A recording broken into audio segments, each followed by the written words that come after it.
iklim, membahas perubahan iklim ya. Ya kita bergantung pada GCM tadi yang seperti saya bilang tadi. GCM itu udah lebih kompleks, gabungan antara semuanya ya, feedback, semua ditambahin semua ya, persamaan-persamaan ya. Jadilah sebuah model. Di dalamnya kalau dikupas isinya apa? Isinya adalah hukum-hukum fisika ya, yang direpresentasikan pada persamaan matematis ya. Isinya apa? Isinya adalah persamaan diferensial.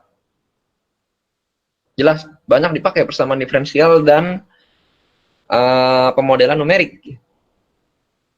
Jadi ya, pelajaran penting itu ya, metode numerik sama persamaan diferensial. Isinya itu kalau kalian buka itu ya.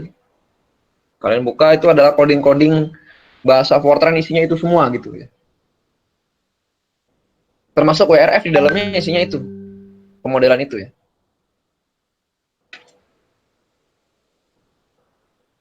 Oke, kemudian jadi apa namanya? Ada beberapa pembahasan yang menarik tentang si GCM tadi ya. Salah satunya adalah tentang transfer radiasi ya pada permukaan bumi dan atmosfer. Itu ya, yang menarik. Yang menjadi tugas UTS kalian itu ya. Ya, itu membahas bagaimana radiative forcing yang disebabkan oleh awan. Ya. Bagaimana cloud cover mempengaruhi radiasi, kemudian bagaimana peristiwa mikrofisik dalam awan mempengaruhi radiasi ya. Ya. Kemudian hubungannya dengan pemanasan efek rumah kaca ya. Ya. Jadi dari awan itulah yang menyebabkan perbedaan radiasi. Ya kalau pada musim kemarau ya karena awannya jarang ya. Jadi radiasi yang sampai di permukaan bumi di Indonesia tapi lebih banyak ya. Gitu ya. Kemudian nanti juga ada pembahasan tentang antropogenik aerosol dan kontrail. Kontrail itu ya karena dihasilkan oleh bahan bakar pesawat ya. Kemudian ya, kita menyimpulkan bahwa radiasi ya, dan interaksi awan, umpan baliknya ya, itu adalah proses yang sangat penting ya, dalam sebuah simulasi numerik di pemodelan iklim ya. Ya, modelannya dari interannual itu dia dalam tahun. Ya. Jadi kejadiannya dalam tahun sampai dengan dekadal. Dekadal itu per 10 tahunan ya, variabilitasnya. Kalau misalnya musim, ya berarti dia interannual. Variasinya interannual musim. Kalau dia itu Pacific Decadal Oscillation, PDO ya. Nah, itu 10 tahunan. Kalau ENSO gimana? Ya, kalau ENSO ya juga ya. Kejadiannya dalam tahun ya. Dalam tahun itu. Kalau MJO ada lagi. MJO adalah intraseasonal. Lebih pendek daripada tahun. Dan di dalamnya ada lagi yang lebih pendek lagi ya. Macam-macam gelombang atmosfer ya. Nah, nanti ujung-ujungnya akan mempengaruhi suatu yang paling berperan di bumi ya. Paling berperan ini dia. Walaupun kejadiannya hanya di itu ya. Samudra Pasifik itu ya. Namanya adalah El Nino Southern Oscillation.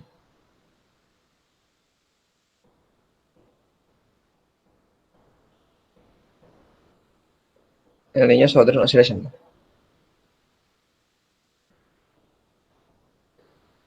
Kemudian ya, jadi kesetimbangan derajat ya pada sistem iklim ya, di atmosfer dan bumi ya.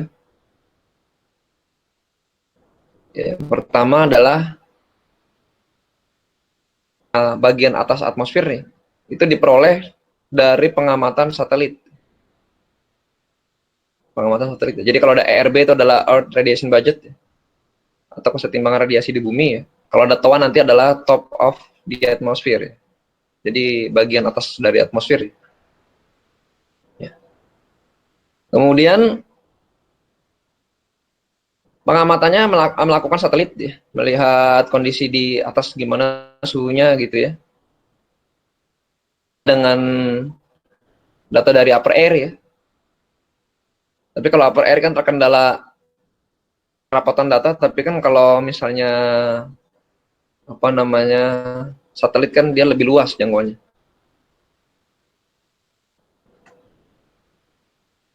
Jadi yang diamati pertama kali adalah radians ya, per solid angle ya, solid ya. Daripada flux densities ya. Yang pertama itu ya, radiansnya ya, radiansnya. Kemudian perkembangan berikutnya ya, ya itu satelitnya ditambah lagi teknologinya ya. Ya tentunya yang memiliki teknologi ya US ya, yang leading ya di satelit itu ya.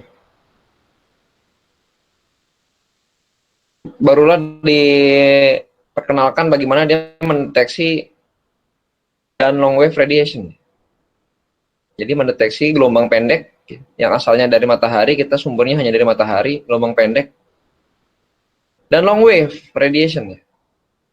Long wave itu berarti adalah hasil daripada emit, ya, radiasi yang diabsorb dan diemit. Jadi infrared, berarti dari permukaan bumi yang menghasilkan. Setelah permukaan atau yang ada di atmosfer itu menyerap. Jadi yang pertama kali itu adalah Nimbus 2 dan 3 ya. Nah, dia menghasilkan pertama kalinya dari data kesetimbangan radiasi secara global ya. Secara global. Nah, resolusinya masih sangat kasar ya, 50 kilo ya. 50 kilo. Ya. Kemudian apa namanya? Ya, menggunakan panjang gelombang 0,3 sampai 4 mikrometer ya, untuk short wave dan 5 sampai 50 mikrometer buat yang long wave ya. Radar citra satelit IR itu ya, itu tadi ya. Dia hanya mengandalkan menangkap gelombang long wave radiation. Kemudian satelit ini juga dia melihat 24 jam ya, keadaan global ya, scanning, ada yang visible, ada yang IR ya, channelnya sekarang bisa dilihat gitu ya. IR itu kebanyakan dipakai buat water vapor ya, visible ya buat melihat awan-awan rendah ya, gitu ya. Nah, jadi karena ada itulah satelit itu membantu juga ya, membantu juga di perkembangan radiasi di atmosfer itu ya, ilmunya, radiation budget ya. Kemudian ya berkembang terus ya, dia selalu berkembang terus. Satelit ya, kalau disebutkan banyak banget satelitnya ya. Sampai yang terkenal itu adalah Meteosat. Meteosat.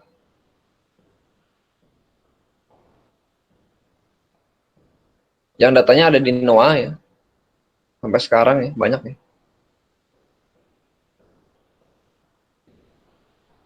Jadi sensornya itu ya, itu pertama kali menggunakan prinsip kesetimbangan radiasi. Black and white sensor. Jadi apa namanya, menggunakan prinsip absorptivitas dari sensor hitam.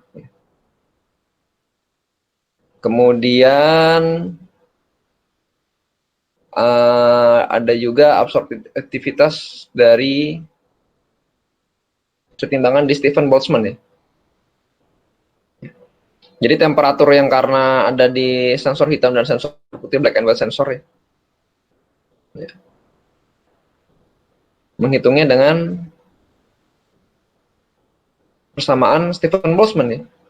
Ya 4V A kuadrat kalikan dengan AB kali sigma TB pangkat 4 sama dengan ini ya. Gitu ya.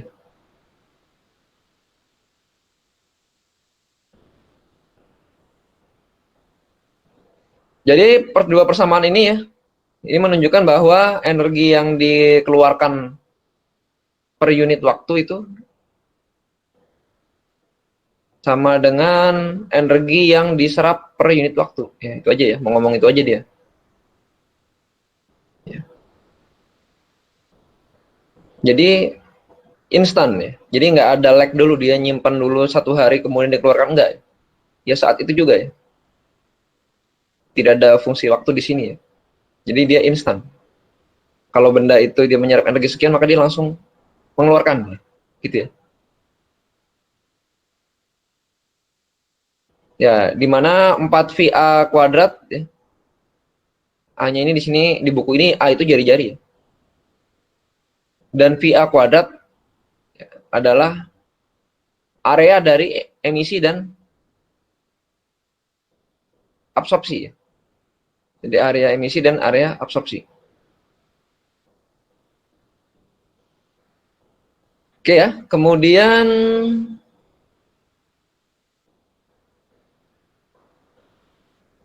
area dari absorpsi yang mana? Yang 4 MV kuadrat nih. Yang ini ya. Ini adalah area dari emisi ya.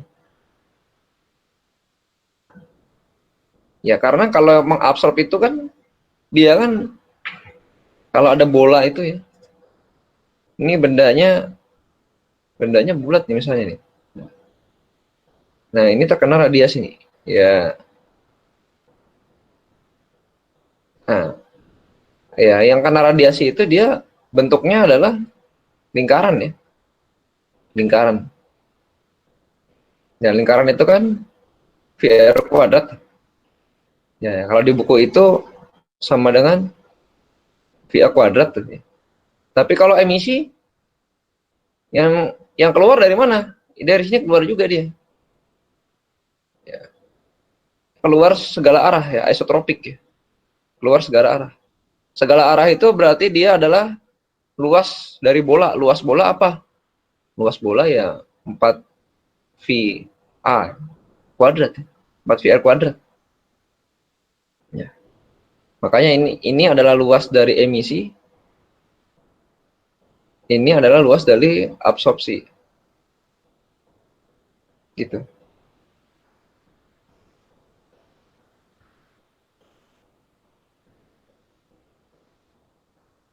Oke, kemudian flux densitiesnya ya, dari short wave dan long wave yang direfleksikan ya, pada sensor itu didefinisikan sebagai F. S sama dengan ya ini flux density sama dengan dari integral 0 sampai dengan solid angle. Kemudian dikalikan dengan intensitas radiasi ya.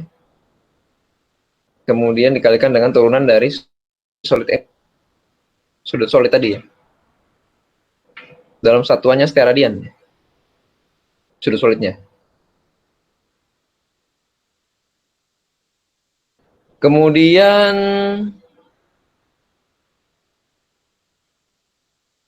radiasi matahari langsung ya, atau F bunder di sini ya. Nah, itu dihitung ya, dari solar constant. Dari solar constant, dihitung dari solar constant. Kemudian untuk menurunkan solar flux density ya, dari radiasi yang terpantul tadi ya, dan infrared ya. panas yang berasal dari suhu infrared ya, yang diemisikan. Nah, itu beberapa proses diperlukan dengan persamaannya banyak nih. Ini ya.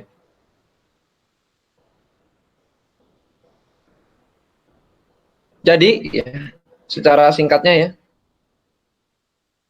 flux densitas pada tas ya, ditunjukkan pada rumus yang ini ya, yang ini ya. Dengan albedonya adalah ini. Rata-rata albedo di planet. Dan hubungannya terhadap apa namanya? Densitas flux densitas di atas atmosfer adalah ini. Albedo sama dengan ya, rata-rata albedo sama dengan pi dikalikan dengan flux densitas apa namanya di atas atmosfer ya, dibagi dengan flux densitas dari radiasi ya, yang langsung ya, dikalikan dengan cos theta dikalikan dengan omega ya, solid angle. Cos theta ya berarti arah radiasi datangnya itu ya, arah radiasi datangnya. Jadi kalau dia arahnya tegak lurus, ya energinya makin besar ya. Flux densitasnya makin besar. Karena cos 0 sama dengan 1. Kemudian pada radiasi yang isotropik, radiasi yang dikeluarkan, ya, flux radiasi yang dikeluarkan ya, atau emitted thermal infrared flux density ya, FIR ya, dinyatakan dalam P dikalikan dengan IR atau sama dengan sigma dikalikan dengan T pangkat 4. Ya, ini sebenarnya ya, miniatur hukum dari Stephen Boltzmann ya. T itu adalah black body temperature, suhu benda. Suhu benda. Bumi dan atmosfernya ya.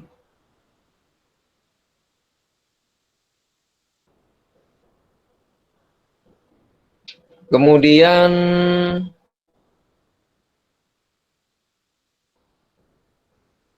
apa lagi ya?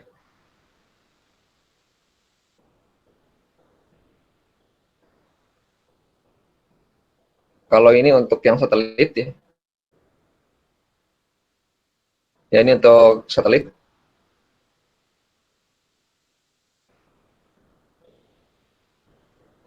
Kemudian kalau dilihat di luar angkasa ya, ini juga masih untuk satelit ya, penerapannya untuk satelit. Ya kita bahas aja yang ini ya. Kesetimbangan radiasi dilihat dari luar angkasa gimana? Ya kesetimbangan radiasi bumi ya, atau ERB ya, Earth Radiation Budget ya. Itu digambarkan dengan yang diemisikan, fluxnya, FIR. Atau yang kita bilang baik, ya, OLR itu ya. Output. Satuan flux itu dia, watt per meter kuadrat. Watt per meter persegi ya. Kemudian planetary albedo itu ya, albedo yang kita kenal. Itu rasio daripada dan yang dipantul.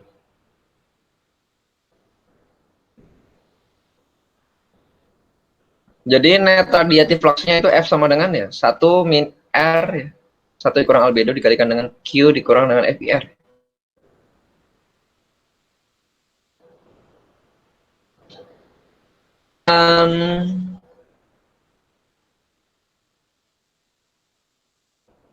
Apa namanya lagi ya? Ya, jadi secara global ya,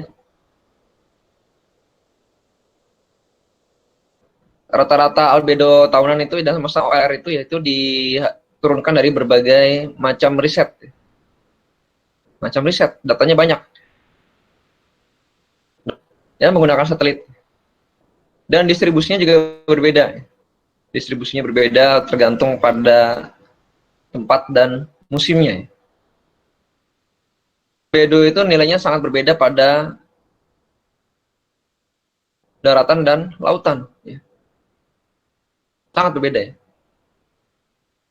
Mana lebih tinggi albedo darat sama albedo laut? Yang mana? Kira-kira yang mana? Darat apa laut nih? Darat. Darat, Pak. Ya, albedo itu kalau nilainya semakin kecil, ya, berarti dia pantulkan itu semakin banyak. Ya. Albedo land and ocean. Nilai tepatnya berapa ya? Saya lupa kalau darat ya.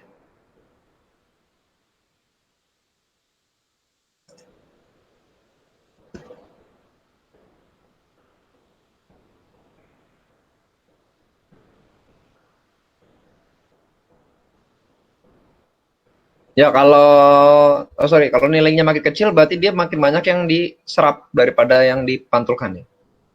Jadi yang dipantulkan sedikit ya. Kalau nilainya semakin tinggi berarti dia banyak yang dipantul. Nah, samudra itu 0,06 ya. Lautan 0,06. Daratan ya kalau daratannya misalnya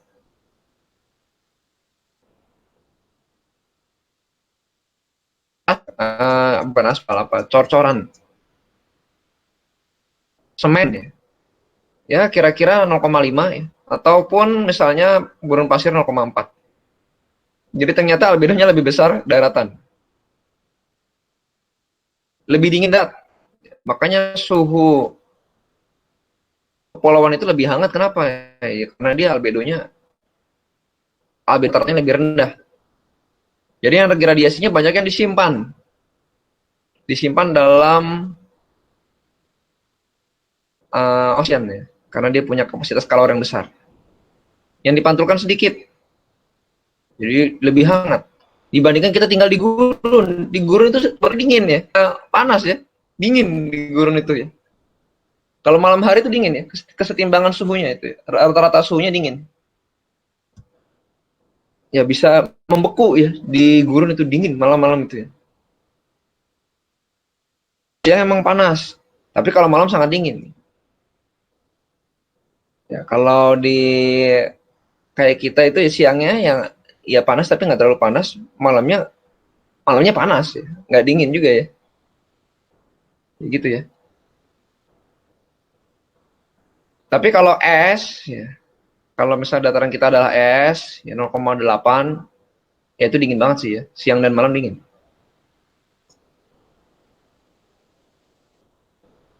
Ya karena di uh, bumi itu ya, bumi itu kan banyakkan mana daratannya, banyakkan di BBU ya, banyakkan di BBU. Daratannya banyak di BBU ya. Eropa, Amerika Utara, Asia itu di BBU ya. Hanya benua yang utuh di selatan hanya Australia aja ya. Yang lainnya Amerika Selatan, kemudian Afrika bagian selatan. Jadi kontras albedonya di utara dan selatan. Biasanya budgetnya berbeda di BBU dan BBS. Berbeda juga. Kemudian apalagi di daerah tropis. Itu juga berbeda juga ya, daerah tropis. Yang paling flux yang paling kecil di mana ya? Flux yang paling kecil ada di dan Arab. Fluxnya kecil. Ya. Kecil banget. Anomalinya ya. Perubahannya kecil. Sementara yang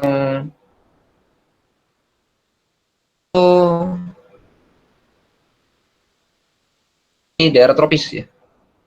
Daerah tropis. Fluktuasinya besar. Oke. Kemudian daerah konvektif ya di Asia, contohnya kita ya. Itu dia anomali positifnya besar ya. Jadi si albedo itu negatif dengan OLR. Kenapa? Karena kehadiran awan ya. Karena kehadiran awan. Jadi kalau ada awan, banyak awannya makin banyak, berarti OLR-nya makin apa? Banyak awan, OLR-nya makin rendah. OLR-nya makin rendah, tinggi, ya, gitu ya. Jadi kan ini kan muka bumi nih. Ini kan surface ya. Kemudian ini ada awan ya. Ini ada radiasi masuk nih. Set ya. Karena ini awan warnanya putih ya. Warna putih berarti dia albedo tinggi ya. Yang diserap itu sedikit aja ya.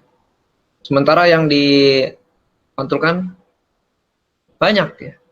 Dibandingkan kalau kena daratan langsung ya. Yang nggak ada awan, itu dia datang, yang dipantulkan sedikit. Ya. Karena banyak awan, berarti dia OLR-nya menurun. Karena yang diserap itu sedikit, berarti yang diemit itu kecil. Ya. Karena yang diserap itu dia banyak, maka yang diemit itu besar. Ya. Ya, kalau ini berarti ini itu adalah short wave, ya. Putus-putus adalah long wave. Ya. Jadi kalau dia nggak ada awan, OLR-nya tinggi. Nah, ini albedonya ya. Albedonya tinggi. Ini albedonya gimana? Albedonya rendah. Nah, ini dengan albedo yang rendah. Ya, gitu ya nampaknya ya. Gampang. Oke. Jadi peran awan itu kan sebenarnya kan aerosol ya. Jadi peran aerosol itu penting ya terhadap radiasi, kesetimbangan radiasi. Oke.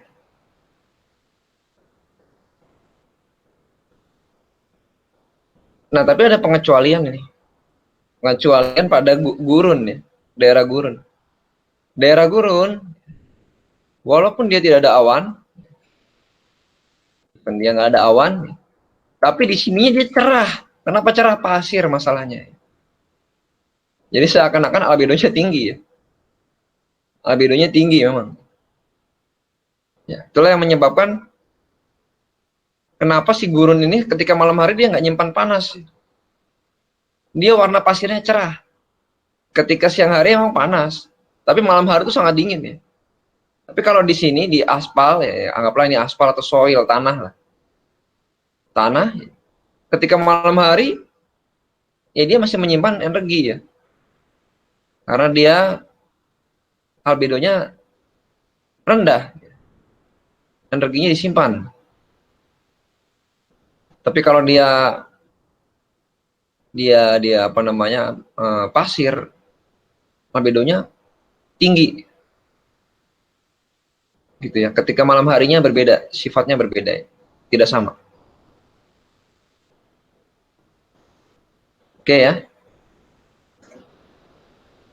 Jadi ada net radiative gain itu di sekitar 40 lintang utara selatan ya.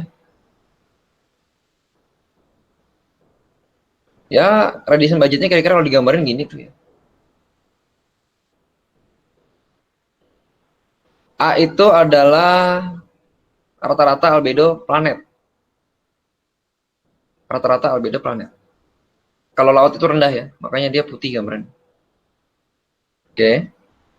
Yang tinggi itu ada di sini, di S, ya. Tinggi ya.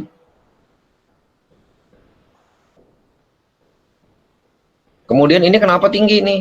Ya tadi ya, ini adalah pasir. Ini adalah pasir.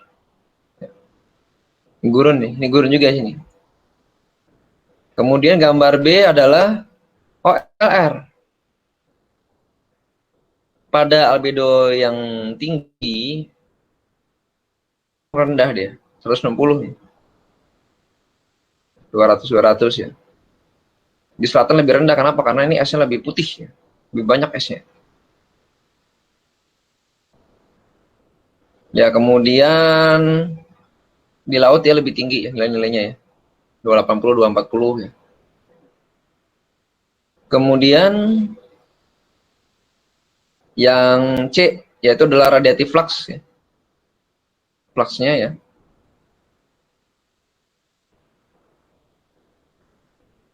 Nah, radiative fluxnya berarti ada yang positif ada yang negatif. Kalau positif artinya dia banyak menerima radiasi ya. Kalau negatif berarti dia banyak melepas radiasi. Yang paling banyak menerima di mana ya? Di kita tuh lihat aja tuh, dia 80 angkanya paling tinggi dia. Ya, 80. Sehingga kita itu hangat, panas. Ya. Sepanjang siang dan malam. Malam itu hangat banget. Nggak ada yang malam lebih hangat dari Jakarta, itu nggak ada. Dari Indonesia itu nggak ada. Kemudian di luar, ya kalau malam itu dingin. Walaupun siangnya itu panasnya setengah mati, malamnya itu dingin. Kalau yang nol gimana? Nol berarti balance. Siangnya panas banget, malamnya dingin banget. Balance. Gitu ya.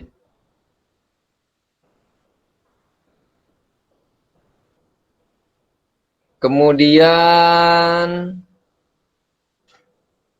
nah ini secara zonal ya. Kalau ini adalah lintang utara, S itu lintang selatan ya.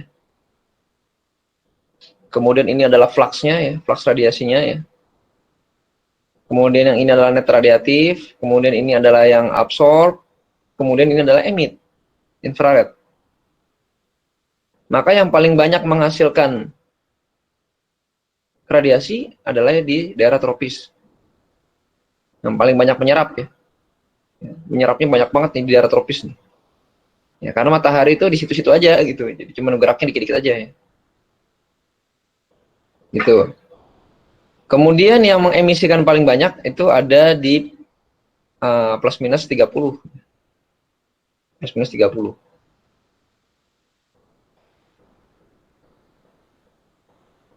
Kemudian kalau dia secara netnya tadi ya, yang 80 tadi di daerah tropis paling banyak. Gitu ya. Kemudian ya kalau dilihat-lihat sih hampir sama sih. Cuman lebih sedikit lebih besar di utara sedikit. Di utara yang mana ya? Lebih besar selatan, sorry. Lebih besar selatan sedikit. Radiasi yang diserap. Kenapa? Karena airnya lebih banyak di selatan. Air itu lebih banyak di selatan. Jadi kalau air itu kan tadi kan albedonya kan rendah dia. Jadi dia gelombangnya banyak, panasnya banyak diserap. Oke. Kemudian ya dia tergantung pada theta ya, zenith angle ya. Artinya sudut mataharinya kan ada di sini nih. Ya semakin dia kecil sudutnya itu semakin banyak yang dia serap. Kalau di sini kan sudutnya kan udah besar dia. Kalau ini kan tegak lurus kan sudutnya berarti nol ya, di sini nol, berhimpit. Nah kalau ini kan ada sudut yang diterima kecil.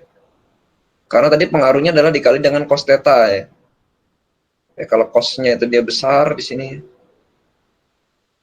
cos 60 dan cos 0 kan gedean cos 0. Gitu. Kira-kira itu ya.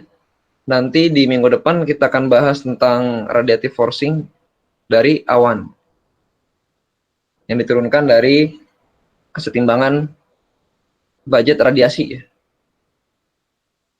Sampai sini sebentar. Tadi saya lupa screenshot ya. Udah lengkap ya. Nah, saya screenshot dulu.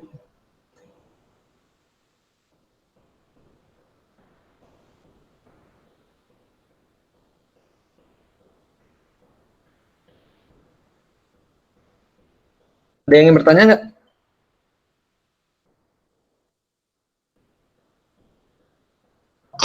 Izin bertanya, Pak. Iya. Siapa sih yang tadi ya? Izin, Iya. izin untuk aerosol itu apakah semuanya bisa dianggap memantulkan atau beralbedo tinggi, Pak? Oke ya. Bentar.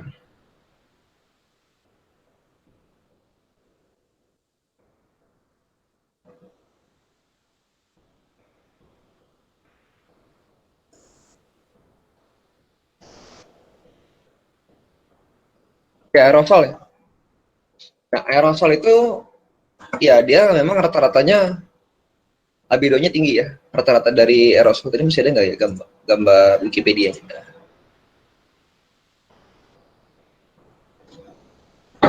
Jadi kita lihat di sini ada gambar clear sky albedo. Ya, yang atas ya. Jadi saat udaranya clear itu albedonya lebih rendah. Begitu total sky artinya maksudnya adalah banyak banget nih awannya gitu ya, lebih banyak. Dia albedonya lebih tinggi. Nah, cumannya awan-awan itu kan komposisi aerosolnya berbeda ya. Dia mempunyai reflektan yang berbeda ya. Reflektan yang berbeda komposisinya. Ya. Mikrofisis awannya itu ya. Kalau kita mau bilang kasar, ya ini ada contoh ya. Misalnya di planet-planet itu kan awannya beda jauh ya. Antara di bumi awannya warna putih, kalau di Jupiter awannya warna merah, gimana gitu ya. Nah, itu yang kelihatan ya. Ini kalau bumi dilihat dari luar angkasa kan begini dia. Putih gitu ya. Dibandingkan dengan kalau misalnya kita lihat Jupiter atau kita lihat Mars ya. Berbeda, dia juga punya seperti awan tapi dia berbeda awannya. Nah, kalau di bumi dia berbeda. Tergantung komposisinya. Komposisinya apakah itu dia banyak didominasi kristal es atau banyak didominasi aerosol yang tercampur dengan polutan.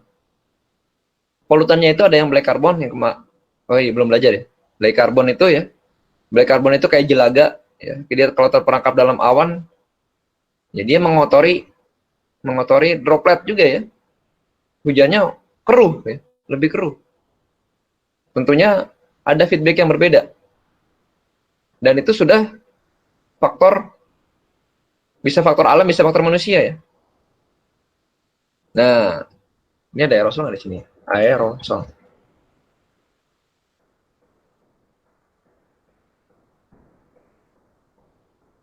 Aerosol, aerosol.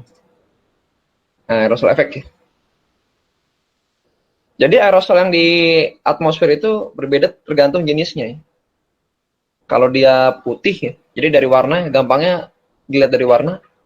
Kalau dia putih atau dia kristal es, dia lebih besar lebihnya. Dibandingkan kalau dia, contohnya letusan gunung, menyebabkan awan berwarna gelap. Gelap sekali ya, gelap sekali. Gelap itu radiasinya agak unik. Kenapa radiasinya unik? Karena di atas itu dia menyerap, di bawah itu dia kehilangan panas. Ya. Jadi ada lapisan seperti lapisan inversi begitu ya. Nah, itu dibahas di penelitian-penelitian. Ini sampai saat ini jujur ya, yang paling banyak dibahas di kalangan-kalangan yang apa namanya ya, itu adalah yang ini nih, indirect effect of aerosol to the radiation budget ya, yang menjadi UTS kalian itu ya. Nah itu banyak dibahas. bagaimana keadaan dia cooling, gimana kalau dia itu meningkatkan radiasi. Nanti kalian akan baca itu. Itu jurnalnya sangat banyak. Sangat banyak. Karena memang sangat populer di akhir-akhir ini. Masih populer gitu. Karena masih belum final ya. Ilmunya belum final. Nah, kalau yang sudah final itu yang direct aerosol ya. Jelas kalau ada aerosol dia menambah albedo ya. Cuman pertambahannya di berbagai kondisi berbeda, tergantung jenis aerosolnya. Ini kira-kira itu jawabannya ya. Siap, terima kasih Pak. Oke.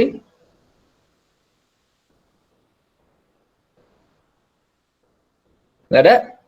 Ya kalau nggak ada, berarti nanti silakan komentar di UTS-nya hari ini ya, agar dapat saya absen untuk absensi UTS. Dikumpulkannya ada tuh, dia tanggal berapa tuh dikumpulkannya ya? Tanggal 7 apa ya? Atau tanggal 14 Mei ya? Nah, ada tenggat waktunya tuh. 14 Juni ya? 14 Juni. 14 Juni ya, bulan depan, masih lama ya. Siapa? Kelompoknya kalian bagi sendiri lah. Kayak biasa. Siapa? Oke, ada pertanyaan lagi? Nggak ada? Kalau nggak ada sih ucapan. Coba Pak. Cukup, Pak. Terima kasih banyak. Sampai ketemu di pertemuan mendatang. Siap, terima kasih Pak. Siap, terima kasih Pak. Terima kasih, Pak. Terima kasih Pak.